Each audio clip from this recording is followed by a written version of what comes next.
അസ്സലാമലൈക്കും എവ്രിവൺ. നമുക്കിന്നൊരു കഥ കേട്ടാലോ? ഇന്നത്തെ സ്പെഷ്യൽ ഡേ എന്ന് പറയുന്നത് റബീഉൽ അവ്വൽ 12. ഇന്നത്തേക്ക് പ്രവാചകൻ മുഹമ്മദ് നബി സല്ലല്ലാഹു അലൈഹി വസല്ലമ ജനിച്ചിട്ട് 1500 വർഷം കഴിഞ്ഞു. ഇന്നത്തെ ദിവസം നാട്ടിലൊക്കെ ആണെങ്കിൽ നല്ല അടിപൊളി നേർച്ചച്ചോറൊക്കെ കിട്ടും. നല്ല ടേസ്റ്റ്, എനിക്ക് ഭയങ്കര ഇഷ്ടമാണ്. അത്രയൊന്നും എത്തിയില്ലെങ്കിലും ഇന്നത്തെ ദിവസം സ്പെഷ്യൽ ആയതുകൊണ്ടും ഇന്ന് വെള്ളിയാഴ്ച കൂടി ആയതുകൊണ്ട് നല്ല അടിപൊളി മലബാരി പൊരിച്ച കോഴീൻ്റെ ബിരിയാണി ആക്കിയിട്ടുണ്ട്. അതൊക്കെ കഴിക്കാൻ കഥ കേൾക്കണ്ടേ? അപ്പോൾ നമ്മുടെ പ്രവാചകൻ മുഹമ്മദ് നബി സല്ലല്ലാഹു അലൈഹി വസല്ലമ അറേബ്യയിൽ മക്കയിലാണ് ജനിച്ചത്. 571 വർഷം. ആ വർഷം ഐമുൽ ഫീൽ, ആനകളുടെ വർഷം എന്ന പേരിലാണ് അറിയപ്പെടുന്നത്.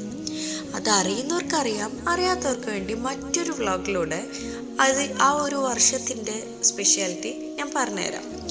അറിയണമെന്നുള്ളവർക്ക് ഖുറാനിലെ 105 സൂറത്തുൽ ഫീലിൽ ആനകളുടെ വർഷത്തിനെ കുറിച്ച് ഡീറ്റെയിൽ ആയിട്ട് കൊടുത്തിട്ടുണ്ട്. അർത്ഥം കണ്ടുപിടിച്ച് നോക്കിയിട്ട് നിങ്ങൾക്ക് അറിയുന്നവർക്ക് അറിയാം. സോ അന്നേ വർഷം റബീഉൽ അവ്വൽ മാസത്തിലെ 12-ാം തീയതി, സാധാരണമായ തിങ്കളാഴ്ച, പ്രവാചകൻ മുഹമ്മദ് നബി സല്ലല്ലാഹു അലൈഹി വസല്ലമ ജനിച്ച ആ പുണ്യമായ ദിവസം. അദ്ദേഹത്തിൻ്റെ പിതാവ് അബ്ദുള്ള അദ്ദേഹം ജനിക്കുന്നതിന് മുമ്പ് മരിച്ചിരുന്നു. മാതാവ് ആമിനെയാണ് സ്നേഹത്തോടെ വളർത്തിയത്. ജനന സമയം തന്നെ പല അത്ഭുതങ്ങളും അനുഗ്രഹങ്ങളും ഉണ്ടായി.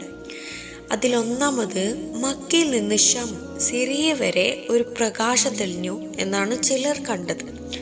പല പുരാതന ഗ്രന്ഥങ്ങളിലും പറയപ്പെടുന്നത് അവസാന പ്രവാചകന്റെ ജനനം സംഭവിച്ചു എന്നാണ്. ഈ ജനനം മനുഷ്യരാശിക്ക് കരുണയായി കാണപ്പെട്ടു.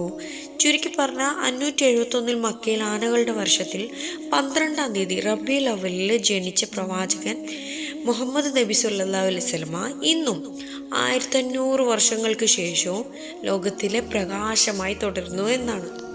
ഈ ഒരു ലോകത്തിലെ പ്രകാശമായ മുഹമ്മദ് നബി സല്ലല്ലാഹു അലൈഹി വസല്ലമയുടെ ജനനത്തിലെ ആ ഒരു പ്രകാശം എല്ലാവരുടെ ലൈഫിലും, ഈ ഒരു പ്രകാശം എല്ലാവരുടെ ലൈഫിലും നല്ല രീതിയിൽ ഉണ്ടാവട്ടെ എന്ന് ഞാൻ പ്രാർത്ഥിക്കാം. ഇന്നത്തേക്കുള്ള വ്ളോഗ് ഇത്രയേ ഉള്ളൂ. Thank you so much for watching my video. അസ്സലാമു അലൈക്കും.